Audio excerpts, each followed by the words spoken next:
Hi, toddlers. So I wanted to do a really simple science experiment with you. So I only have two ingredients. One, two. I have some baking soda and I have some vinegar.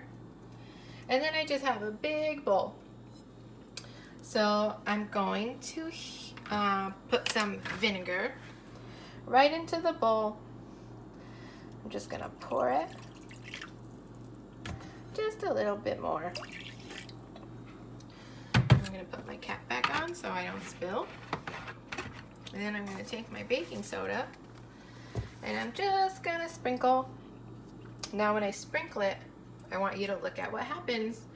And if you can listen very closely to the sound, I want you to do that too. Ready? Whoa, so many bubbles. And it's rising. Do you hear the noise? Look at all the bubbles.